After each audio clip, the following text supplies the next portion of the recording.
welcome. And we have a good tape for you. If you purchase this tape, or if you're watching it through the network, this is your kind of stuff. It's called Sex and Drugs, and it doesn't have an X rating on it because it comes out of the mythology of the Bible. And if you don't realize the mythology of the Bible and the symbolism of the Bible, if you can't get it through this particular message, the next one called The Spotted Cow will certainly do it, which comes next week. But you're at Genesis chapter 29, verse 30. I think it's around page 25. And what you have here is a listing of Jacob, who becomes that ego within us, the personality, with that which will deliver us to the divine mind. And the story goes that he has two wives, and one is called Leah, the other is Rachel. Okay? Rachel will provide that which is the right hemisphere, that which is the divine part of our being. Leah is that which is the left hemisphere, that which is the physical part. Each equally important, but yet with much different things to do. Okay? So on the left side we have our emotional nature, Leah, and on the right side we have our divine nature, which is Rachel. Okay? And remember, it takes that which is the child of promise, which is tuned to the right side, which is Jacob. Okay? So we see the formation. What you'll also see, which is very interesting in here, is you'll see the formation of the 12 signs of the zodiac. Jacob is the father of the zodiac. Jacob is the father of the 12 signs of the zodiac as far as the Bible goes. Of course, back to Babylon and so forth, we had the knowledge of the 12 signs of the zodiac long before the Bible. But in this particular context that we're studying in, Jacob is given to be the father of the 12 signs of the zodiac. And actually, you can read that in Genesis 49 at another time. But what Jacob will do is exactly what you and I do. Jacob will intercourse with Leah, with the emotional nature. And produced out of that intercourse with the emotional nature will be the various aspects of the mind which are represented by the signs of the zodiac. That's what this is about, say. And very few people see it. I mean, to the average person, it becomes a Bible story about this guy that can't get out of bed. I mean, he just every time he sees something with a skirt on, he's jumping in and let's go to it. And that's all this guy does. Say. But here, if you stay with me and look at this, you'll see something very interesting as it develops. And remember something, that the word Leah actually means weary. Of course, after you get through reading this story, you think Jacob should be the one that would be weary. But nonetheless, Leah means weary, say. And Leah was hated. She wasn't favored as Rachel was. There's a difference here.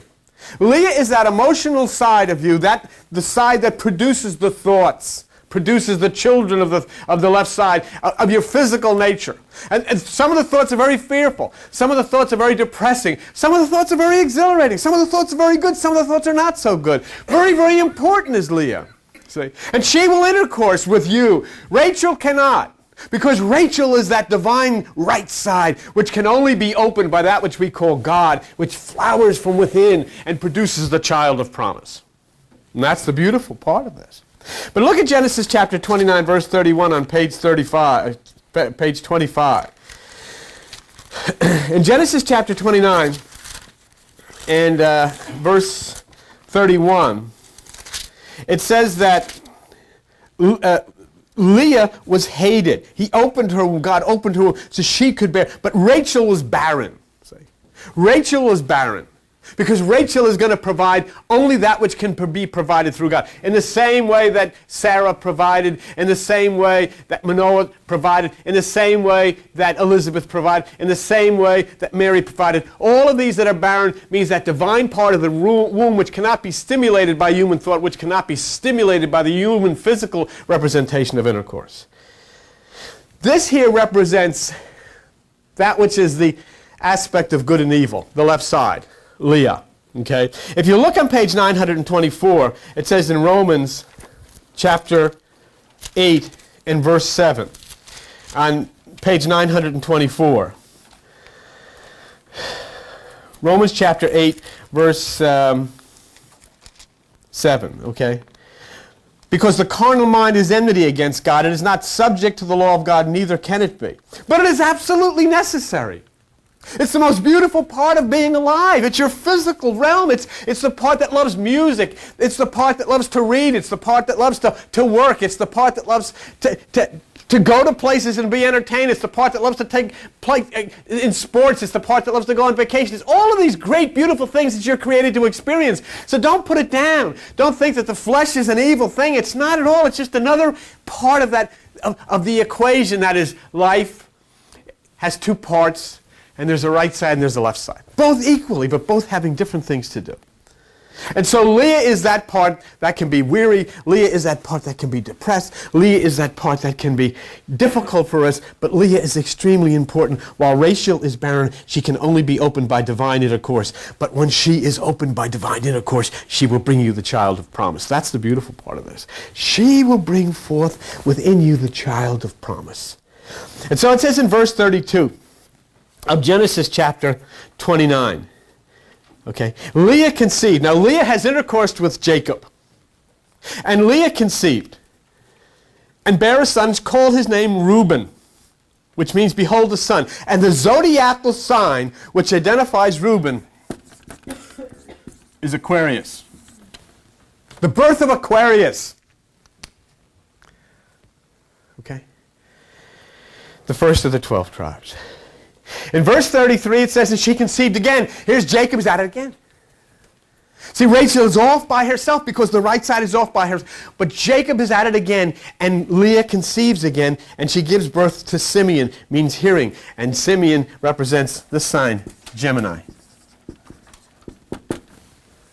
Gemini. And of course, Jacob gave her time to go get a drink of water, and here they go again. It says in verse 34, and she conceived again and bare a son and said, now this time will my husband be joined unto me, because I have borne him 3 sons. Therefore was his name called Levi, which means adhesion. And he is also part of Gemini. Simeon and Levi are brethren. You know, somebody said to me last night, hey, you know, this is an interesting thing. You're talking about the 12 signs of the zodiac, but somewhere they have now, astronomy or whatever, these scientists have discovered a 13th sign. And I thought for a minute. I said, this is great. You know why? Because Jacob didn't have 12. He had 13. Simeon and Levi were brothers. Wow. That's really good. See? So anyhow, that happens in verse 34. And in verse 35, here's Jacob at it again, and here goes Leah again, and they have another one. And it says in verse 35, and she conceived again and bare a son, and she said, now will I praise the Lord. Therefore she called his name Judah. Judah is the zodiacal sign Leo. King. King. And it says in verse 35, I will praise the Lord. And she called his name Judah, and she left bearing. The woman is absolutely worn out. She is, that's it. She said, Jacob, get away already. Forgot to get away. Can't handle you. So Jake looks around, what am I going to do? I'm here, I'm the Bible, what am I going to do? I've got to do something. And so, what happens? Genesis 30, verse 1. It says in Genesis 30, verse 1, and when Rachel saw that she bare Jacob no children, Rachel envied her sister, and she said unto Jacob, give me some children or I'm going to die. See, we're seeing what develops in the mind, the understanding that the child of promise must be born of this, or the spirit will die. Unless you allow this which is within you to give birth to this magnificent thing of nature which is happening now, that spirit within you will die. And it's up to you. It's such a beautiful personal thing. It's an intercourse that happens within your mind. But unless you allow it to flower within you, that spirit within you will die. And that's what she says, let me have a child. But you do the same thing now. Watch what Jacob says. In Genesis chapter 30, verse 2, Jacob's anger was kindled against her. He says, am I in God's stead? I haven't done this to you. What can I do? In other words, Jacob portrays the frustration of all of us. How can you do anything? It's like when you come into meditation, you say, you know, I've sat here and I've done this, but I don't feel like I've gotten anything out of it. What can I do? How do I do this? And now we say, well, go see Elliot. Maybe he can tell you how to do it. What do I do? How can you possibly make that right side flower? How can you possibly make that right side open up? How can you possibly do it? And that's what the frustration of Jacob is. What can I do? What can you do? You can intercourse with the left side. You do it all the time. And you create thoughts within your mind. And you create situations for yourself, and you create some good situations, and you create some negative situations. But create you do. Constantly you're intercoursing with Leah. Constantly you're intercoursing with the left side. And if nothing's going on, you'll invite her into your room, and you'll intercourse because you've got to produce something. If there is no trouble, we'll create trouble. And in Genesis chapter 30, verse 3, the human condition, we don't even know how to open the womb. So we turn to the left side where we input, we create religion. And Rachel says, behold my maid Bilhah, go into her. And Jacob says, okay. Jacob's got himself another one. And so Bilhah, B-I-L-H-A-H, he starts to have sex with her. Why? Bilhah picks up where Leah leaves off. It's the same thing. It's just a different name to make a storyline, to make a mythology. But it's still that left side. Because, Jacob, you can't do anything about the right side. Hey, every one of you sitting here, you cannot open the right side. The right side must be opened by God, which is within you, which is the energy within you. If you will allow it, and you'll see how sex and drugs gets involved in here and actually makes it a part of your understanding of how this occurs and what you must do. And drugs plays a part. Sex plays a part.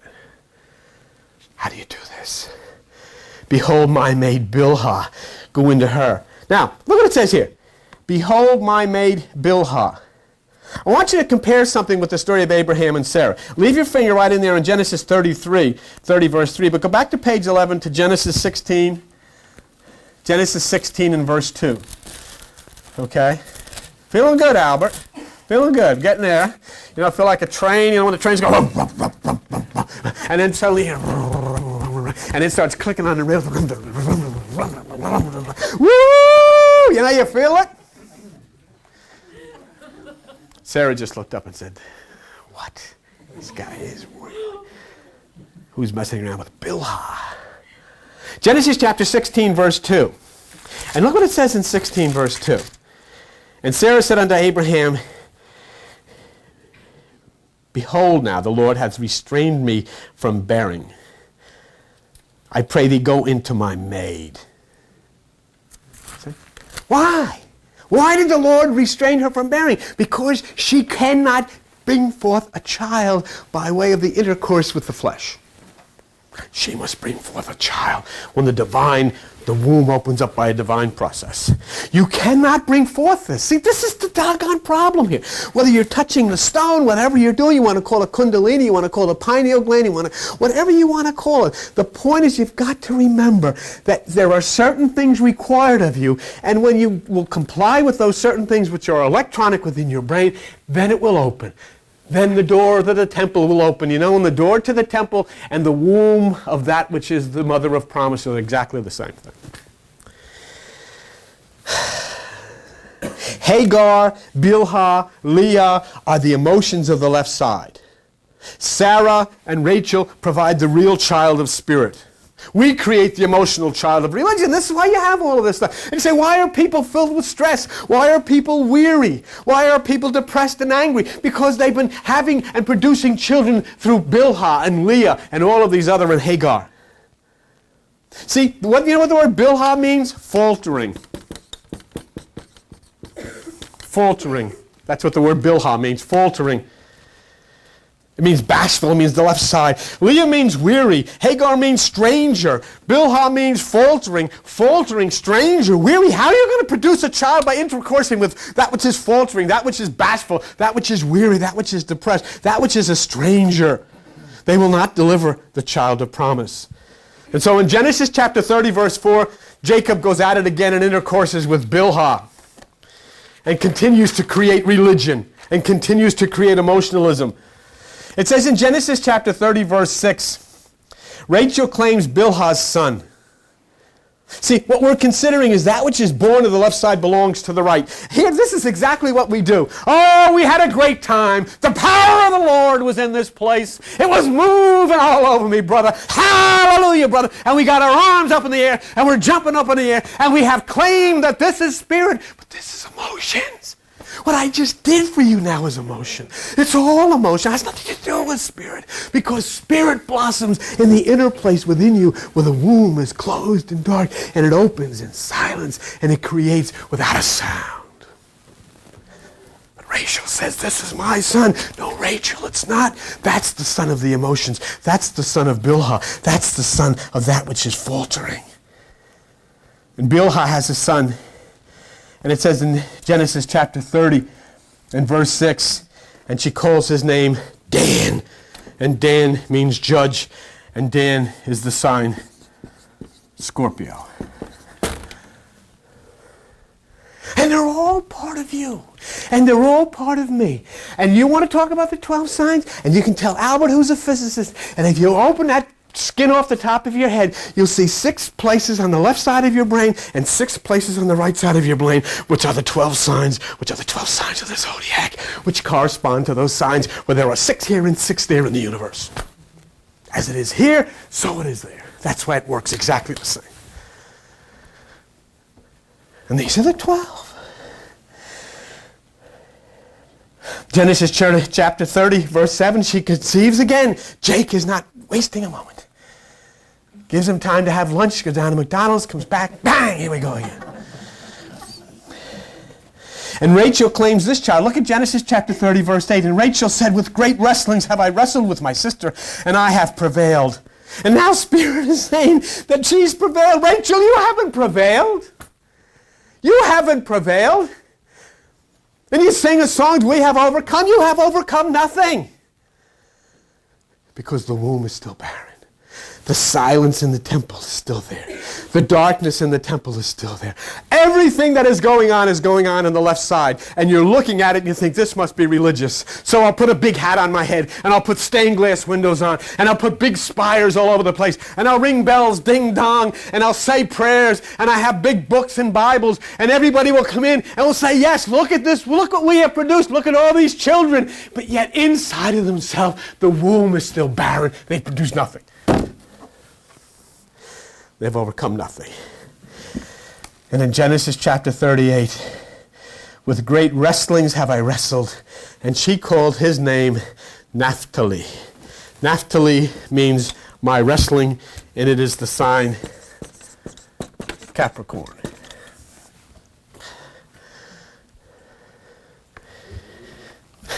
In Genesis 30, verse 9, it said, Leah leaves bearing, and so she introduces Jake to a new lady, and her name is Zilpah. Read it. Read it yourself. Zilpah. And you know what Zilpah means? Here we got another one, folks. Drooping. Drooping. So here's the stranger. Here now we have drooping. We have anger. We have weary. We have... huh? 7 dwarfs, drooping.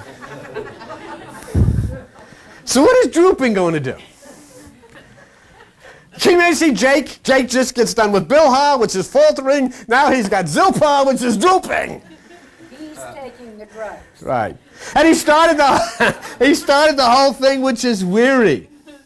But anyhow, here comes Zilpah. And obviously the child of promise will not be born of drooping. But it says in Genesis chapter 30, in verse 11, Leah said, because drooping has give birth, a troop comes, and she called his name Gad, and Gad is the zodiacal sign Aries. And in verse 13, drooping does it again. Jake and drooping. Do you realize how many women this man has worn out? To the point where they come from the stranger, takes care of that one. From bashful, takes care of that one. From weary, takes care of that one. From faltering, takes care of that one. And he's finally got it down to drooping. But Jake is undaunted. All those women, I'll be Jake is undaunted. Okay?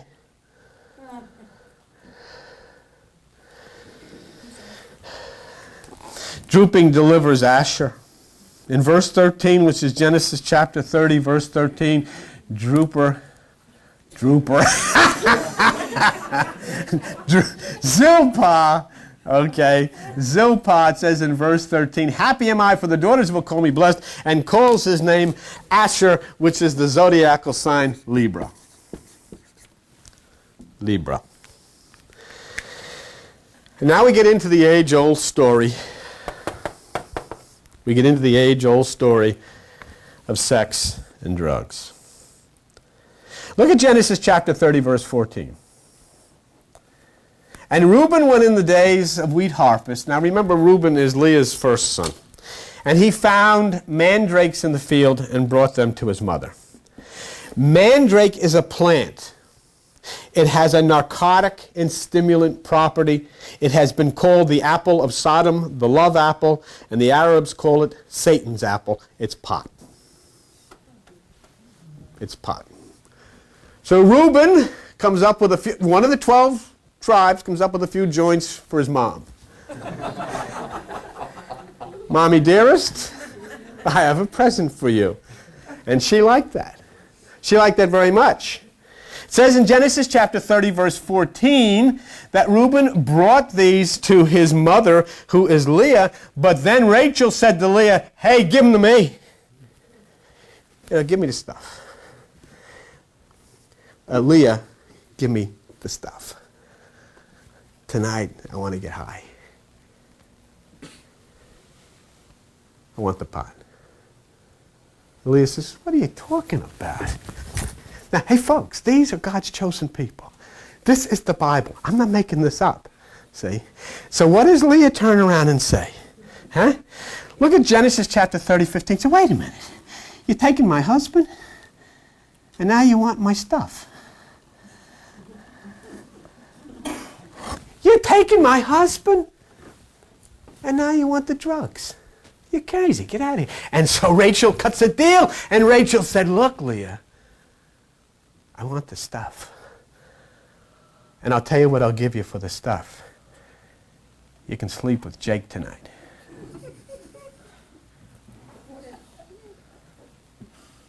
And Rachel said, therefore he shall lie with you tonight for your son's mandrakes. You give me the stuff, and Jake goes to bed with you tonight. And Leah thought over this for about 6 seconds because Jake was hot stuff. And she said, it's a deal. See? So here in Genesis chapter 30, verse 16, Jacob was out in the field for the evening, whittling. It was one of the evenings he wasn't creating. And up comes Leah to Jacob and she says, you've got to come into me tonight because I bought you for some pot. And he laid her that night. That's what it says in the Bible. God's chosen people.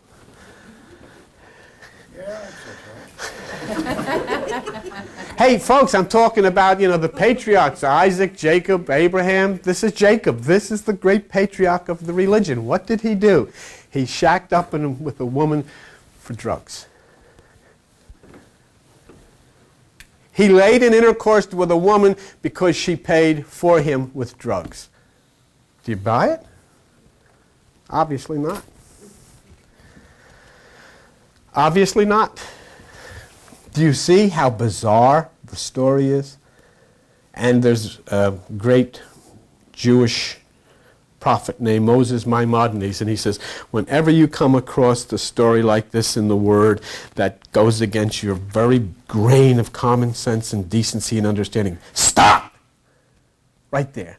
Because God's trying to tell you something. And the more bizarre the story, the deeper is the truth.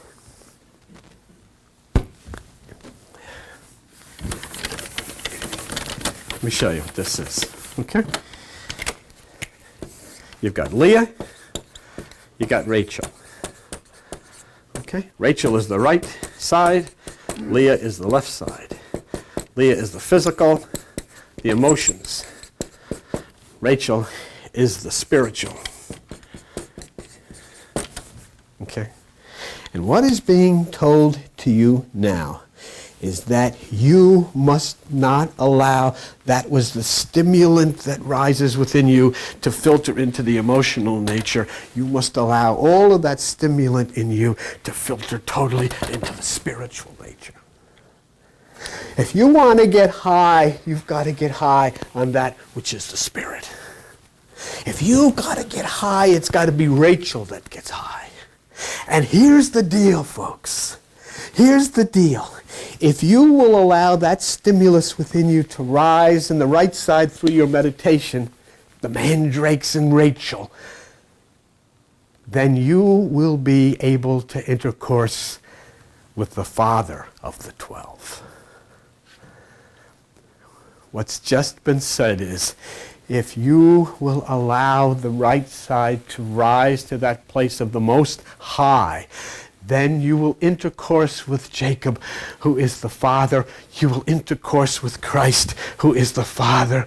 And then you will have a blessing given to you of the 12, which is the signs of the zodiac, which is the very signs of your physical life. In other words, there will be a prosperity in your life. There will be a prosperity in your physical. There will be a prosperity in your emotional. There will be a prosperity in your coming forth and your going, in your living your day-to-day physical activities. If you will stop allowing the stimulant to be drained into the emotional side and redirect the stimulant to the spiritual side, then you will intercourse with Jake, and then you will have the blessings upon the 12. The aspects of the physical life will be restored by the father, the patriarch, inside of you. Right? Because everything which is the stimulus of our life has been filtered into the emotions. Now you've got to allow Rachel to have that. You've got to come and go into an ecstasy. You've got to go into a spiritual orgasm. You've got to go into a high. And that high has got to be consumed at the right side through your meditation, whether it be Om or was that Elliot said music or whatever. The high has got to be consumed in the right side. And Rachel must sit there. And she has promised you that if you allow this stimulant at the right side in your meditation, you will intercourse with the patriarch and you will understand yourself physically, emotionally, and you'll be healed.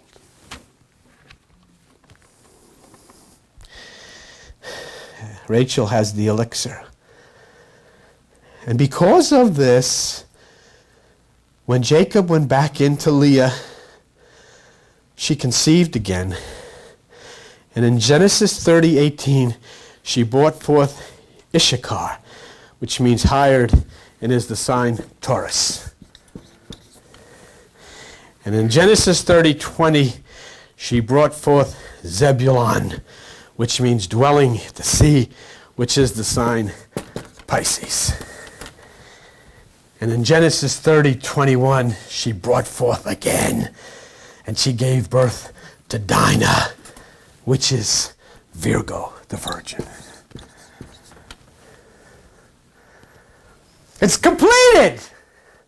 The Father has completed you as a full, rounded, human, physical, flesh and blood being of the 12 signs of the zodiac and of the 12 aspects of the brain. Why? Because you have allowed the right side to sit in the stimulus of that which brings it up to the highest place, that which brings the elixir of ecstasy to nirvana in your meditation. You have said yes to that. So you intercoursed with the Father and completed. Oh, wait. There is missing one. There is missing one. And it said in verse 22 of Genesis chapter 30, it says, and God remembered Rachel. And God hearkened to her and opened her womb, and she called his name Joseph. Of the coat of many colors, and Joseph is the zodiacal sign Sagittarius.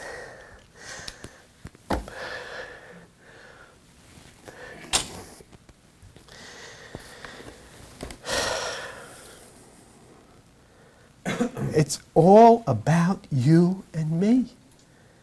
It has nothing to do with sex. It has nothing to do with drugs. But this book uses the things that are most common to people to describe that which is the adventure of a life or a million lives. Intercourse with either the left or the right, and that which is the consuming of the elixir of ecstasy, which is the Kundalinic meditation that takes you to nirvana. If you will allow that to happen, then you will be impregnated by the patriarch, and your entire conscious human being, through your mental capacity, will be placed in order from that which is Aries to that which is Virgo, or whatever it is, and the 12 signs of the zodiac and the 12 aspects of the human mind. Allow Rachel then to have the mandrakes. Allow Rachel to be lifted up into the ecstasy of nirvana. Allow your right side to be stimulated in your meditation, and she will rise and she will give you that which is the mind, and then you will be stimulated into the new life of your physical earthly being, totally consumed in that which is the family of Jacob and Rachel.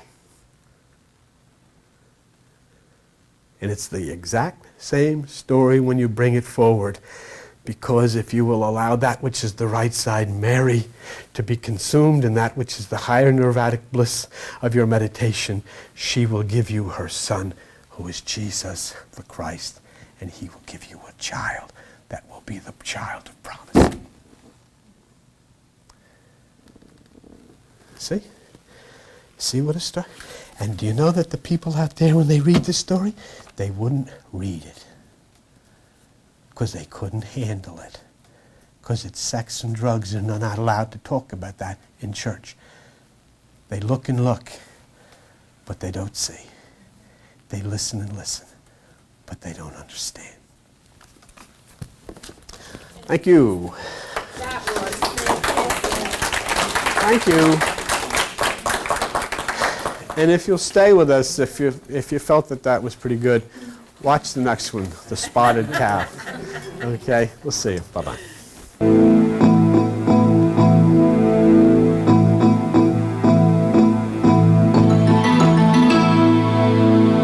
We're doing today, it really is. I think I get a lot out of it. I was just telling the folks here, and you watch this program, it's called The Spotted Cow, and I don't think after you hear it, you'll ever be able to really take the Bible literally again. And this will provide an answer to that age-old question as to whether the Bible is literal. Because you're going to enter into a very occult and mystical story in the Bible, and the whole thing has to do with you and me. It's psychology, which the whole Bible is. The Bible is a book of psychology. You know, and a lot of people tell me different things that different people did, and I don't pay any attention to it, because if it was supposed to be a history book, it would be a history book. If I want to read the history of the formation of Israel or that part of the world, then I'll get a history book. The Bible is a spiritual book, and the things in it, for the most part, deal with the question of the mind. Let me show you why you might have, I think you should come to the conclusion that the Bible is symbolic after you hear this. We're going to be talking about cat. This is the first word ever written on this new board, incidentally. How's that? I don't know if I'm going to get used to it, because I'm used to going that way, so now we have to go this way. But we're going to be talking about cattle, and we're going to be talking about ownership of the cattle, okay? And the premise of the story is our hero wants the cattle to have spots on them, okay? Not to be pure white. But in order to get the spots, he puts funny sticks in front of the cattle before they have sex, so that when they then have sex, when they have babies, they'll have spots on them. That's the premise of the story. And so, you know, given that, we should probably be able to reach a conclusion, hey, something is amiss here. This doesn't seem to be a reasonable thing for adult people to say. But you know what? Most people will still say that's what he did. He put things with spots on them, and when the cows saw them, they had, you know, relationships with the other cows, and then they had cows with spots on them. Well, come on, okay. What we have here, and where we've come so far in this story, is we have Rachel, and Rachel had a barren womb. And as all of the women who give birth to the child of promise, she gave birth to Joseph of the coat of many colors. That was a fulfillment through Jacob, which is basically our ego. This is our spiritual part, the right hemisphere, and that which gives birth to the child of promise. But in addition, there's a physical aspect to our being. And unfortunately, religion tends to cause us to neglect the physical, telling us the world is evil, the flesh is evil. Not so. The spiritual aspect of your body is completely worthless without a physical body. There's no sense to it. I mean, and I'll tell you right now, everybody in this room is more concerned about their physical body than they are their spiritual body, which means that that's a natural thing. It's a natural point of instinct. That's fine. So when Jacob intercoursed with Rachel, after her womb was opened up, she represents the right hemisphere of your brain, and she gives birth to Joseph of the coat of many colors, okay? The child of promise, and we'll talk about him, and I think we start in March doing that. But in addition to that, he intercoursed with Leah and a whole bunch of people who represent the left side, and what was produced? The 12 signs of the zodiac. The 12 tribes of Israel. Oh, you know what? I got to tell you something very interesting. Forget all this for a minute. I was talking to Mustafa the other night. You know Mustafa from our Sufi Muslim friend, and we were getting to on and on and on and on, talking endlessly. But we were talking. He was telling me about the word Israel, and he brought up something interesting, and I just thought of it, and I thought, gee, let me share this with you, because it's very interesting. Okay, as you know, Israel, that word is made of 3 Egyptian gods: the god Isis, the god Ra, who is the mind, and the god El of the bull Mithra cult. And it means when the spirit Isis is in union with the mind Ra, it produces El, which is the power within. Okay, but what he told me is interesting. He says, and this is very true, Bill. He said, well, let me tell you something else. One of the holidays in the Muslim religion commemorates the day when Muhammad had a dream that he went to Jerusalem. And the name of that holiday is Isra. And the word Isra means to walk in the night in Arabic. To walk in the night. And he says, it's exactly what to walk in the darkness, to walk in meditation. And he says, just look what happens. When you take the Muhammad definition of Isra, to walk in the night, to walk in the darkness, and you add EL with it, what have you got? To walk in the darkness with God. To walk in the night with God. To walk in meditation with God. So Isra is a holiday in the Muslim religion, which means Muhammad's dream when he walked in the night to find God in Jerusalem. Is that interesting or what? Isn't that neat? Okay, so I'll tell you that. But anyhow, when Jacob intercoursed with the left side, he produced that which is, see, you have 12 constellations 12 signs of the zodiac of the constellations in the universe. In your head, you actually have physically 6 spots on the left side, 6 spots on the right side, which are the 12 aspects which match the 12 signs of the zodiac. So the intercourse of the 12 signs, of the 12 children of the zodiac, were extremely important for our left side, and the intercourse which, when Rachel's womb was opened up and she was no longer barren, was very important for the right side. So forget Rachel, forget Leah, forget all of these people, forget Jacob, forget Laban, these are you. It has nothing to do with people. These things never happened. They happen is the important thing, because they're talking about you. They're talking about your mind. And all of this happened, okay, while Jacob was serving Laban. And Laban means white. In other words, as long as that which is your ego, as long as that which is your personality is in service to that which is the higher realm, which is Laban, you will produce the child of promise that will take care of your spiritual side, and you will produce a harmony with the universe of the 12 signs, which will produce your physical side. As long as Jacob is in union with Laban, as long as you are in union with the divine part of your mind. Okay? So, the activity on the left side, very physical, very positive, very productive, as long as we're serving Laban, as long as we're in a union with that which we'll call God. Okay? Now, look at page 24, Genesis chapter 29. Page 24. And in Genesis chapter 29, it says in Genesis chapter 29 and verse 18 that Jacob loved Rachel and said, I will serve 7 years for Rachel, your younger daughter. Okay, right there you have this number 7 which means the operation of the 7 chakras in the body. I will serve 7 years. This is the Kundalini. This is the movement of the energy up the 7 chakras to accomplish this creation at the right hemisphere of the brain. Okay? And look at Genesis chapter 29, but now look at verse 30. And he went in also unto Rachel, and loved also Rachel more than Leah, and served with him yet another 7 years. In other words, he served 7 years for Leah, he served 7 years for Rachel. There has to be a balance. Equally important was the physical side to that which was the spiritual side. And it's not a question of anybody serving 7 years. Look, let me put it into perspective. I'm not sure somebody tell me what page Revelation chapter 5 verse 1 is. Revelation chapter 5. Just yell out in those little Bibles what page that's on. 1005. 1005. Okay. Go to 1005. Just take a look at it real quickly with me, and you'll see the definition of what's being talked about here. In Revelation chapter 5, I saw in the right hand of him that sat on the throne a book written within. That means within you. And on the back side, that's talking about the spine and the chakras that run up the spine, sealed with 7 seals. Those 7 seals are the 7 chakras, which are being identified here as 7 years. But the important thing here is that the 7 is just as important to your physical as it is to your spiritual.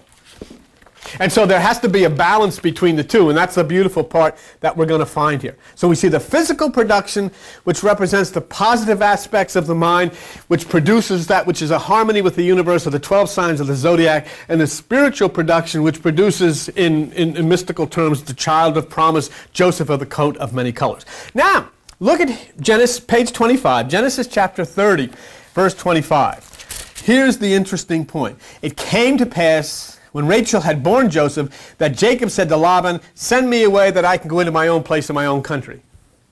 Here's the point where you have to be you. You can come in and meditate.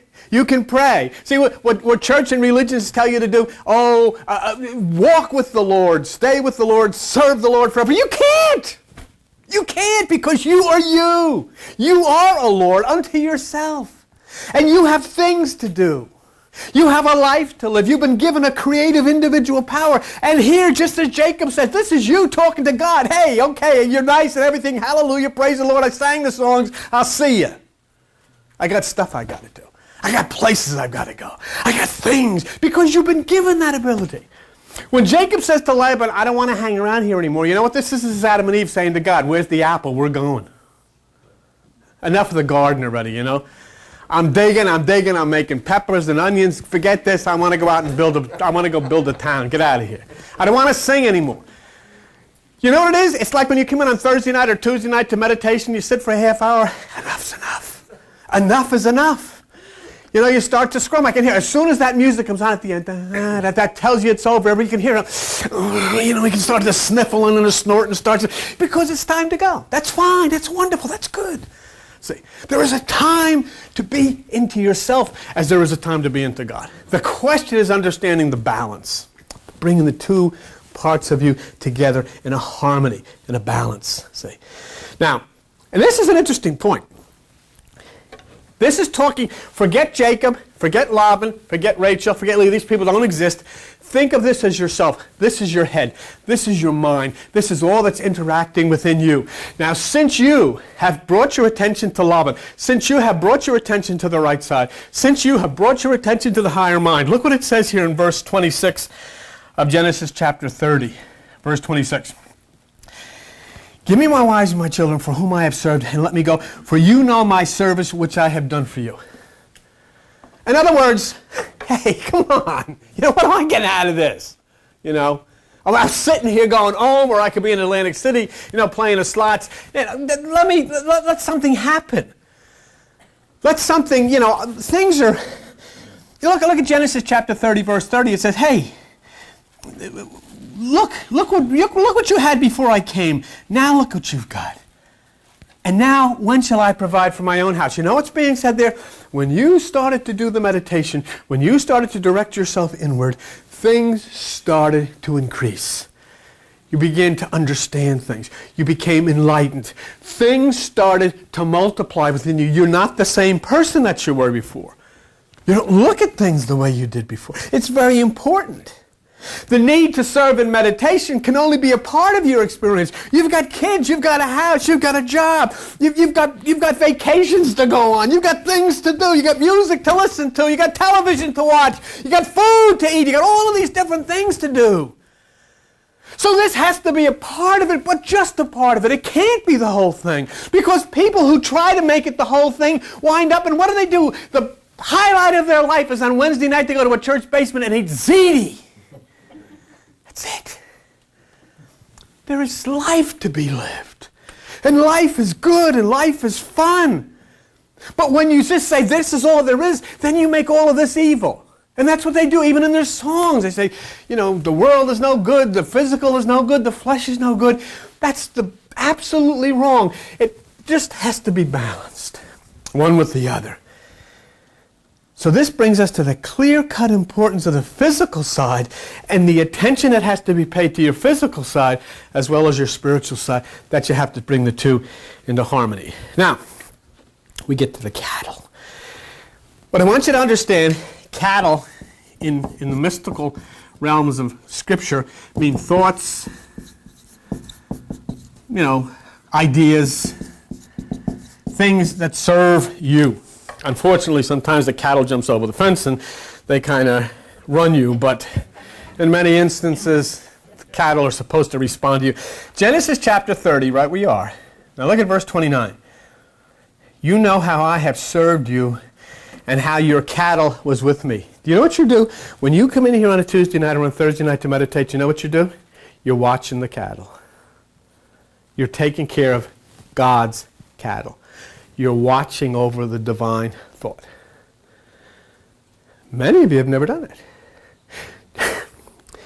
Do you know what the story is about the Christmas story? Who were the first ones to see the Christ? The ones who were watching the sheep. Same thing. It's exactly the same thing. When you're watching the sheep, when they're watching the cattle, it means you're watching your thoughts. You're looking at your thoughts. You're watching your thoughts. You're in meditation. Okay? And that's what that means. So remember here, Jacob is you, Laban is you. All of this is one. The emotions and the spirit are in union. You're watching over the thoughts. You're watching over the ideas. You're starting to see things. You're starting to feel things. You're starting to understand things. We received a letter from a Spanish lady from New York the other day, and she was talking about how when she comes to these meetings in New York, now she can begin to understand, and she meditates, and she said it just has opened up to her because she's watching these things. She's watching these things which are given to her. She watches over these, and so then she's the first one to see the Christ. She's the first one to see that, which is the impulse within. There is an impulse within you. All of this is this allegorical language talking about the psychology of you, what goes on inside of your mind. Okay. So the mind, the emotions are joined together in this union. The combination of Laban and Jacob seeks to keep the union together. But this isn't going to work. Because if this was the case, then everybody would spend all of their life in church. You would never leave.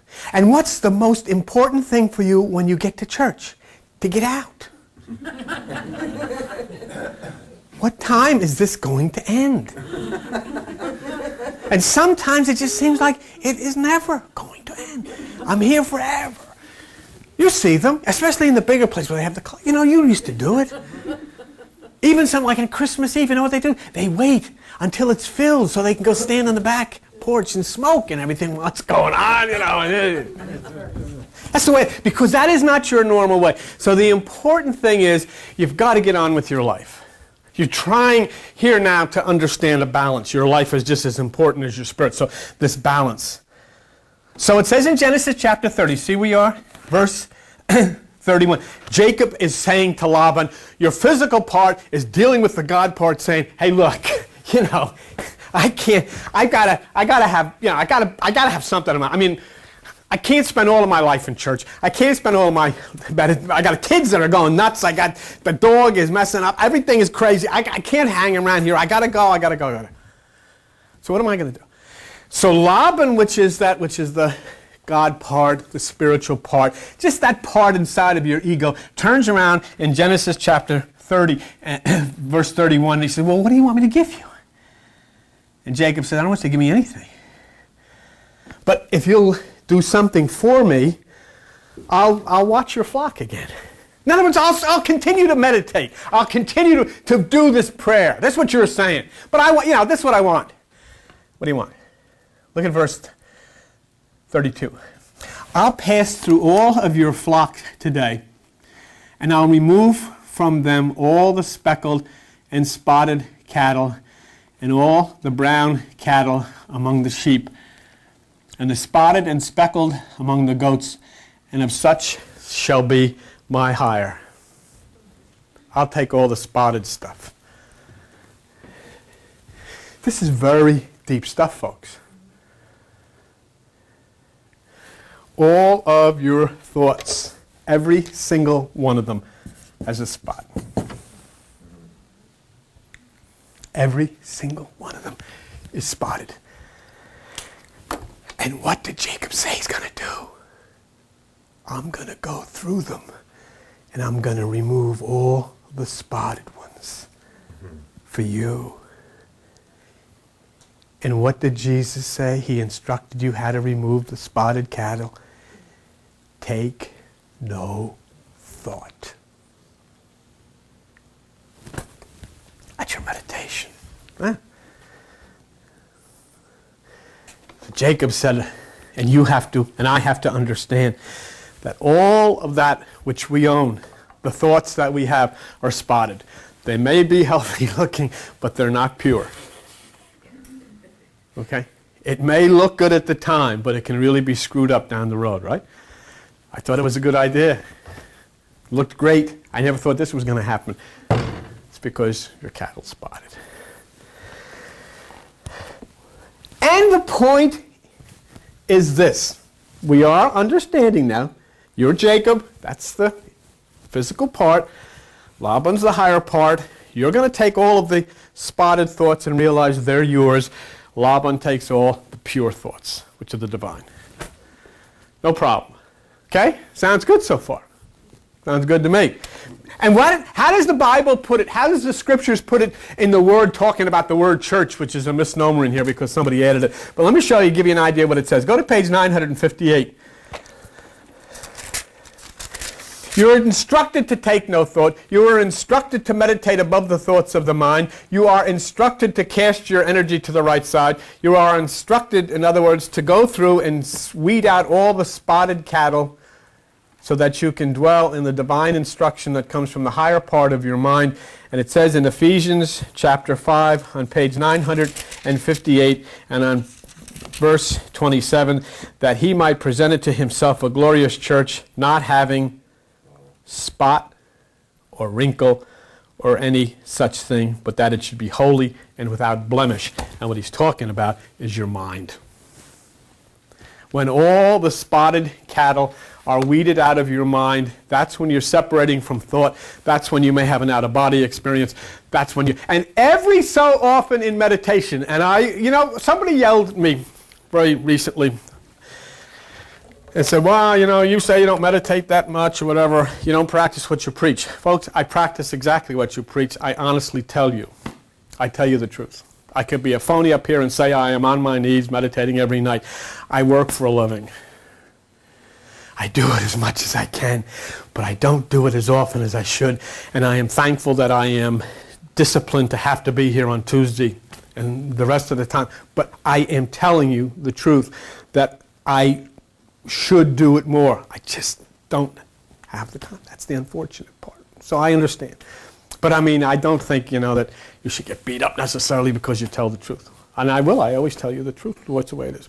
Anyhow, when I do sit here and I reach that point when suddenly there's absolute nothingness, that's when I know all the spotted cattle have been weeded out. And for that one brief shining moment, as Richard Burton sang in Camelot, for one brief shining moment, there's a place, Camelot. I have arrived at this holy place. And in that one brief shining moment, the door of the temple is open, and the stars and all of that which is beautiful, and all of the angelic sounds that come from higher places come in and guide me. I don't need an hour. I don't need 50 minutes. I can't get a half hour of solid nothingness and in meditation. But those brief shining moments when all the thoughts are gone, when all the spotted cattle are gone, there is nothing but the white sheep. There is nothing but the white cattle which are owned by God. And at that time when I am overlooking those things, I look to the star, I see the Christ, and the instruction comes in, and I am able to know what to do with my. So it's not the kind of a thing where I get a thought that says, hey Bill, this is what you should do. It never comes that way. It's not the kind of a thought that says, don't do this, or this is what you should do, or I'll tell you what you should do, sell this, buy this, don't do this. It doesn't come that way. It just happens. It happens. All of a sudden you're presented with a situation, and it happens. The one most important thing in my life, as I was driving back and forth every day from here to Trenton, and driving all over stuff, I said, my God, it's never stop. And I meditated. I never said meditating. I don't want to drive to Trenton anymore. I just meditated, and just every so often. And then this boss comes on the scene, and he says, what are you driving to Trenton? Why don't you work at home? Nobody said, it didn't come into my mind to say, hey, this is what you should ask for, or why don't you do this, or why don't you do that. It just happened. That which was the owner of the cattle touched the head of the boss, and the boss said to me, and he didn't know that somebody had, that's the way it is. So it's up to Jacob to remove the spots. And when you are removing the spotted cattle, you are removing the carnal thoughts from your mind during meditation. And remember that the white or non-spotted cattle are the divine thought. Now the next statement is very, very important. And I want you to understand this. And this goes to religion. It goes to you and me. Okay? You are capable of spotted thoughts. Nothing more than that. No matter how good your idea is, always meditate about it, because it's a spotted cow. And go to the one who has all the white cows, okay? But understand it and realize it, and this is what's being said to you. And listen to this one in Genesis chapter 30, page, whatever it is, 26, verse 33. So shall my righteousness answer for me in time to come, when it shall come from my hire.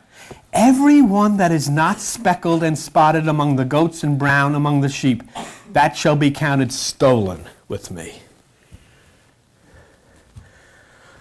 Oh, the Lord spoke to me and told me to tell you this. You stole it. That's your idea.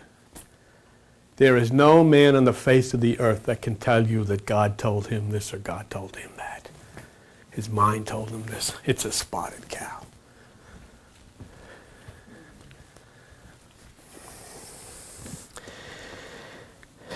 Any of the thoughts that I claim are mine or come from me are not spotted. I stole them. They're not mine. I can only speak in the realms of that which is the lower. I claim my words are from God, but really, these are my ideas. Let me show you something. Let me show you. Go to page 647. And in page 647, something about the spotted cows and people who have spotted cows and claim, I've got some white cows in here too, and these white cows are mine. Albert, I own these white cows. I own this great theological stuff this is my stuff, see? What they've done is they've taken white paint and painted over the spot. Because what does it say in Jeremiah chapter 29 and verse 8? For thus said the Lord God of Israel, let not your prophets and your diviners that be in the midst of you deceive you, neither hearken to your dreams which you caused to be dreamed. For they prophesy falsely unto you in my name. I have not sent them. What you need to know will come from within you, not from some character who sits behind a window somewhere in some building and has got problems that are 10 times worse than you'll ever have.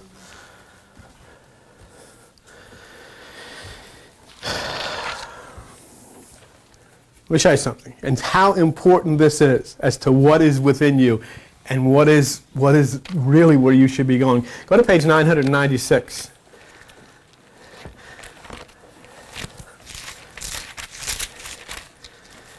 And if you look at 1 John chapter 3, page 996, 1 John chapter 3. This is something that you should cut out and stick on your refrigerator or wherever you stick things. Don't tell me where you stick things. 1 John chapter 3.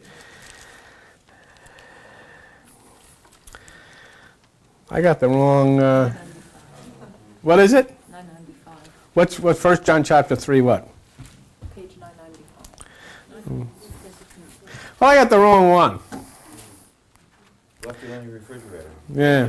What I'm looking for, there's a part in the Bible, and it says that as long as the Spirit is in you, you need that. Okay, 1 John chapter 2.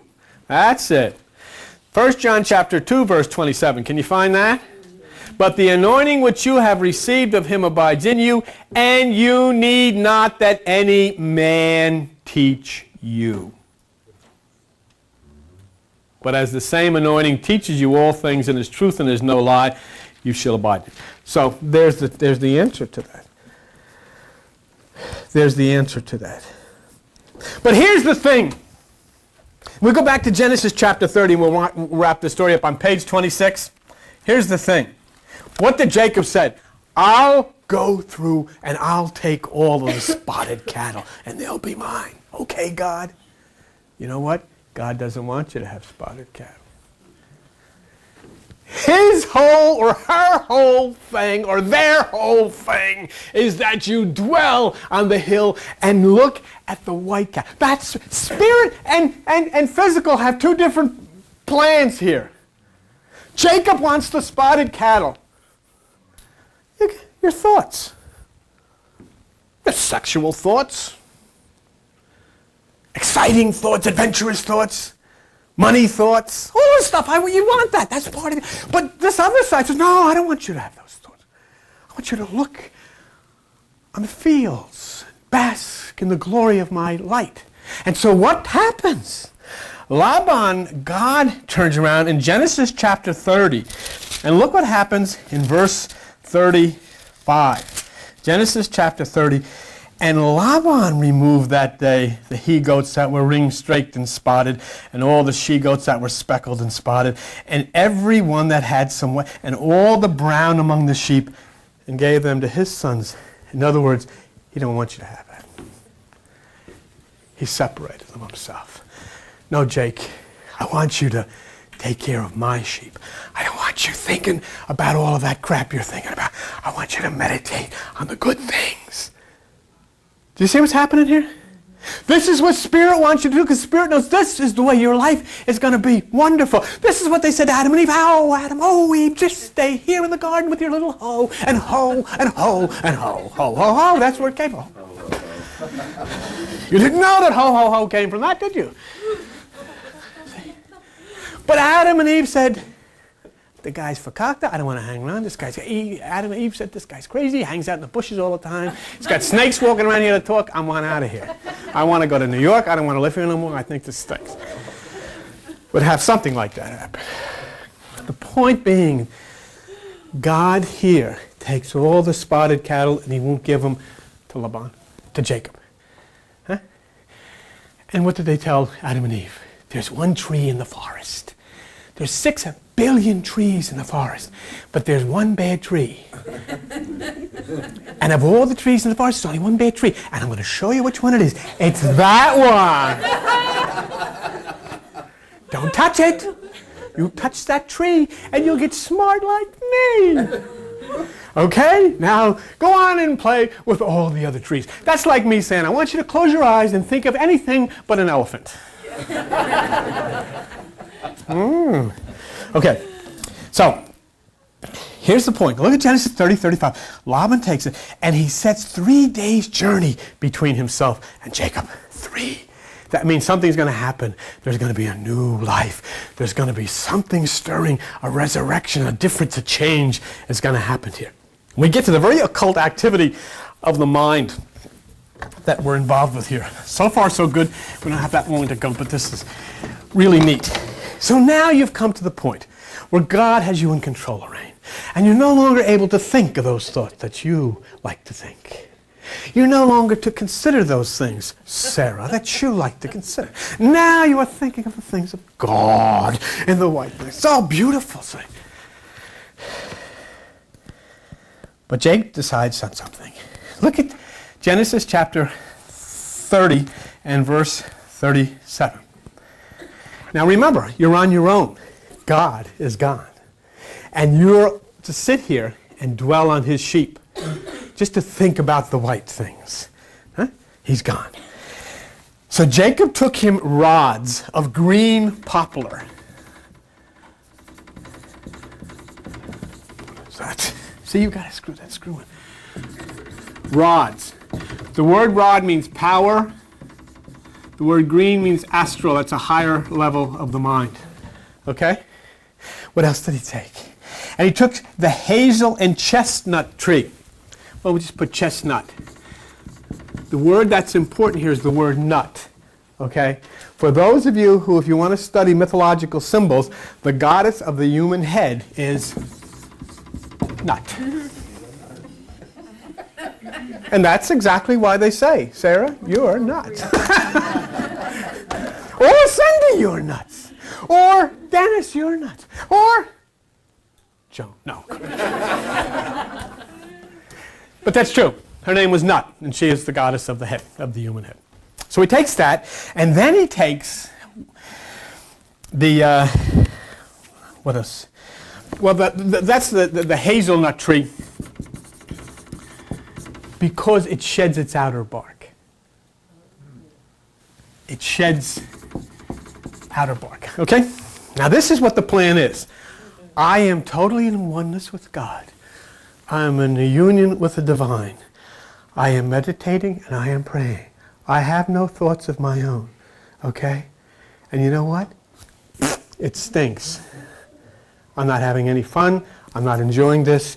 I'm either going to become a reprobate or I'm going to kill myself.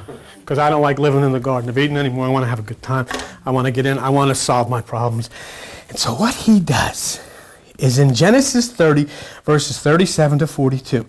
Look at Genesis 37. Look at verse 38. And he set the rods before the flocks in the gutters and the watering troughs. When the flocks came to drink, they should conceive when they came to drink. Huh? And the flocks conceived before the rods and brought forth cattle, ring-straked, speckled, and spotted. See? Now it's very important to realize that he put it at the place of the water. Water means truth. Your truth, God's truth. See? Now, okay, right away we know this is not a literal story, I hope. You cannot put spotted things in front of animals and they're going to have spotted babies. That's not, it doesn't work that way. So, you know, this is, believe me, this is a mystical story. So that's what he does. And in verse 41 says, when the strong cattle gave birth, were about to give birth, Jacob placed these things in front of them so that he would have the strength. He would have the strength. Why? Because what do you want? You want the ability, you want power. You want the ability to compete. You want the ability to score. You want the ability to be victorious. And when they were weak and feeble, he didn't put the spotted things in front of them, so they came out white. Blessed are the poor in spirit. The weak and feeble things, the things of the spirit, he didn't want. The strong and dynamic things, he wanted with the spots. And so all of his cattle came strong. See, and all of Laban's cattle was very feeble. You know what's being said here? Listen what's being said here. Stop reading for a minute. What's being said here? What's being said here is those things that you place before you in your mind can manifest into reality. What you think and concentrate about can come true. And if you dwell too much on it, it can become a part of your life. If you dwell too much on the spotted crap, you can give birth to spotted crap, and it can be all over the place. And likewise, if you dwell on that which is the simple, if you dwell on that which is that timid spiritual purity, it can also give birth and manifest itself in your life. The Spirit. It's up to you. Whatever you put in front of you, that's what you can get. That's what he did. See? And how did he do it? You rose to the astral plane, which means all of this happens in your consciousness. Okay? The hazel, the nut tree, it all happens in your head. It happens in your brain. And you separate yourself. In this particular case, he didn't separate himself from himself. He separated himself from that which is the God part. When you separate yourself from that which is the God part, you can assure yourself that those things which come to fruition from you will be filled with spots. And they'll be yours. And they'll be yours. And you know what happens now? What you're going to see in Genesis 31. The mind will demand its due and will begin to chase you. And you'll begin to run. And you'll take everything that you had and you run. You may live in the same house that you live, but you've been running all of your life. And you're trying to find a safe haven. So the spotted cow is the lower thoughts. You've done some skullduggery, but you've got all of these things now spotted. You're no longer connected to that which is God. You have taken everything and you've run away with it and you've got it all. But all of that which is the horrors of life come down upon Jacob. And Jacob eventually, as you'll see as we go into the story, will have to get off of his horse and bow down 7 times to Esau. And it will all happen after he experiences the pineal gland of the brain. And after he experiences the pineal gland of the brain, he'll realize he didn't need all of this. Oh, sure, he wanted it, and okay, it's all right. But he just took it all and he ran away with it. Let me tell you about, real quick, let me read you one line from the Sadabra, Krishna. Having become, listen, a spotted cow, go to the sky and bring us rain. In other words, now that your mind is loaded with all of the spots and all of the discoloration of that which is the lower, you had better raise yourself to the higher consciousness and bring us the truth. Having become a spotted cow, go to the sky and bring us rain. So Jacob, when last seen, had Rachel, Leah, all of his girlfriends, 10,000 herds of spotted cows, and was heading out of town. And Laban came back looking for everything, and all he found was a bunch of frumps laying on the ground, chewing their curds and whey, saying, this guy ripped me off. And then chases on, and it becomes interesting. But if you'll read and listen to that story, you know, you read it yourself, think about it yourself, and how you and I do these things. But the point being, very, very simply, that if we'll take from this story the realization that, okay, we need God for a period of time, but we also need ourselves. But how we go about doing these things is another thing.